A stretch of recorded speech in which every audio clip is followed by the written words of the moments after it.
Good morning everyone and happy Marches. 2 years ago, Provost John Cunningham invited me to do the breakfast speech at his first Marches. It was a great honour.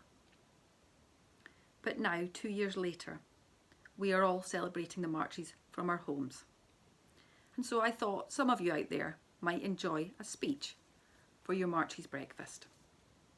And I thought I would resurrect my speech from 2018. So once again, happy Marches.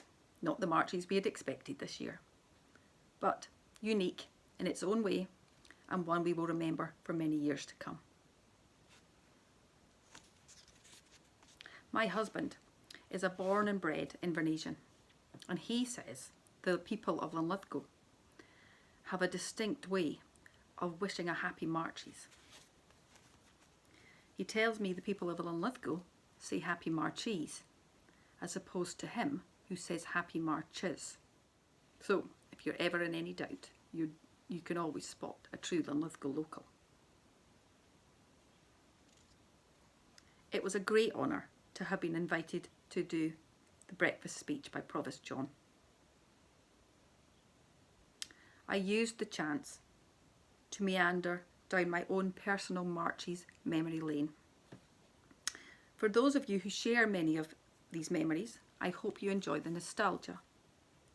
For those of you from further afield, I hope you see how this day each year fills the hearts and souls of the people of Linlithgow. And it seems that we can do this even from our own homes, with the fabulous virtual Marches that has been provided for us by the Deacon's Court. My journey starts on the first Monday after the second Thursday in June 1970. My mum is 38 weeks pregnant and due to deliver the third black bitch into our family. My dad's mum is our first known black bitch. She was born in Linlithgow just a few weeks after the start of the First World War in the Customs House Hotel at the West Port, where our father was the proprietor. The Customs House Hotel is no longer there, but it used to be on the very spot where the Reed Band plays the 23rd Psalm every Marches morning. Over 50 years later, my big brother Ian became the family's second black bitch. He arrived in the back bedroom of our house in Clarendon Crescent. So, it's the first Monday after the second Thursday in June.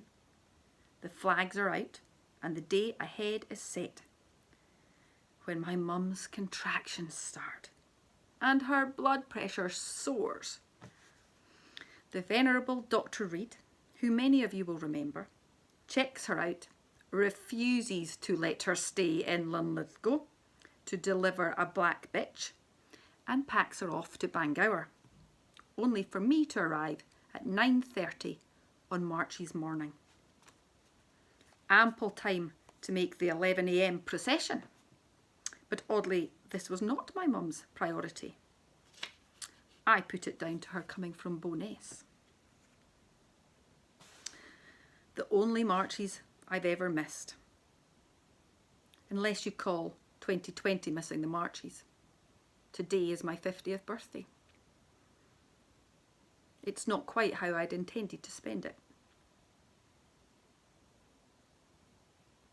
So, as I say, 1970 was the only Marches that was running that I've ever missed.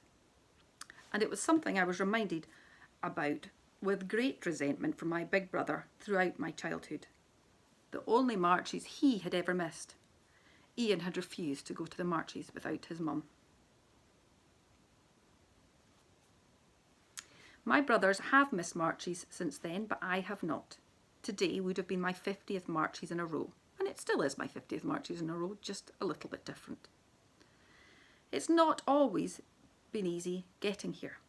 I remember while studying for my doctorate in South Wales, the compulsory teaching week coincided with not only the Marches, but one when my dad was provost. some serious negotiating ensued. A threat to call in sick. Ken Mackenzie was still my GP, and I was sure I could get a sick note. I was granted a week's special leave through pure persistence.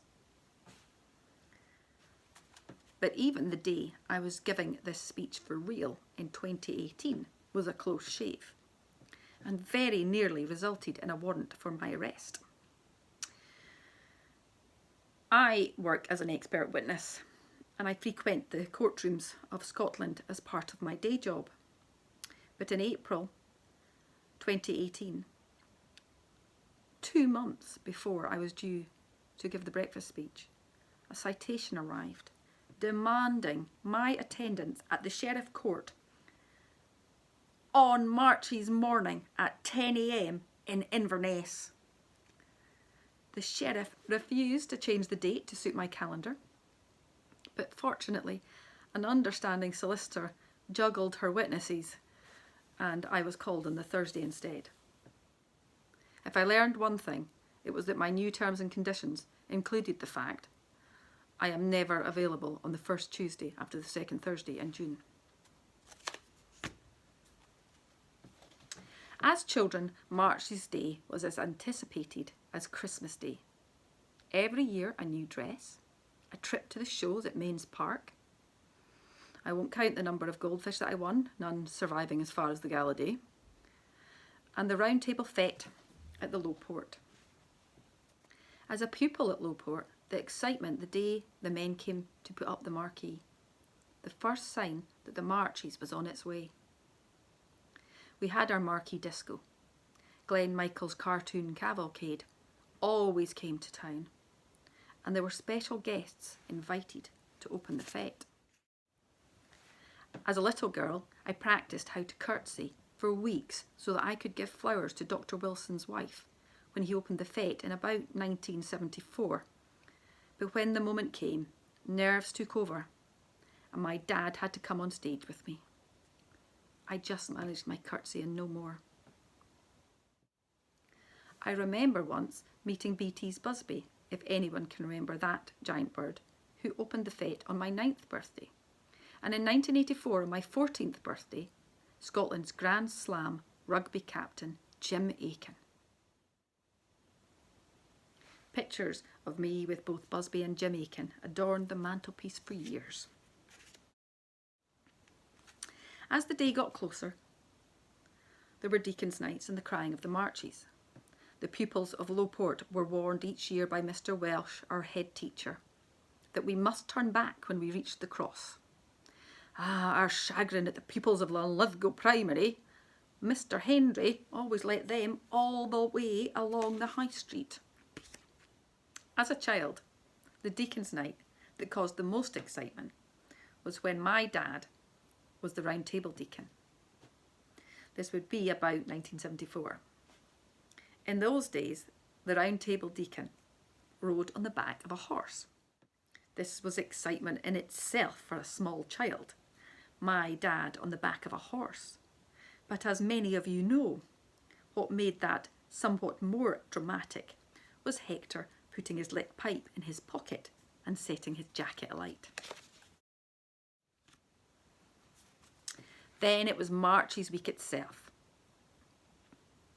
Now, in 2018, I commented, a whole 3 days off school.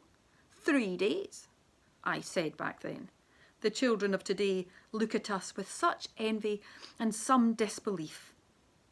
Well, Fiona Hislop was listening, and the Scottish Government have certainly paid attention this year. 3 days? Gosh, the children of 2020, they've had 3 months off school for the Marches. That's certainly given you plenty of time to prepare. 3 days, back in the 1970s and 80s, it meant I very rarely had to share my birthday with a school day. In fact, I even decided to work it out and I came up with a grand total of 3 birthdays on a school day, which to this day means I take off my birthday as it just feels wrong for it not to be a holiday. It was the night before Marches and the excitement had reached fever pitch. It was the night we got to visit the round table float. weeks of making crepe paper flowers with my mum in the lead up to the marches. Does anyone remember doing that? Some crepe paper, a knife and a wire, and you'd pull that knife up with the paper to make it curl and gather it all together with the wire to create a flower. And in their hundreds, they adorned the edges of the floats. Each of those flowers was embedded in a border of boxwood. Boxwood, a plant most people walk past without a thought. But for me, that smell transports me instantly back to the night before the marches at the Kerr farm or the Waddle farm. That is the smell of a round table float. That was one of the heydays of round table floats, awash with architects, artists, builders, engineers, and also wives at home to look after the children. The round table had all the skills at their disposal. Many of you will have favourite floats over the years, and all of those round table floats of my childhood are mine. There was the HMS Caledonia ship that fired sweeties out of its cannon. There was an Edinburgh tram, which never won any prizes because the judges thought it was an Edinburgh tram, not realising it had been built from scratch. Then there was Dougal and the magic roundabout. Surely my favourite of them all. I was about 4 or 5. I loved Dougal. A huge Dougal pulling a working magic roundabout. Wait a minute, what is that I see on the magic roundabout? Just a few weeks before, my dad had asked me if he could have my old tricycle. And I distinctly remember telling him, no, he could not have my old tricycle. And there it was, on Dougal's magic roundabout, without my permission.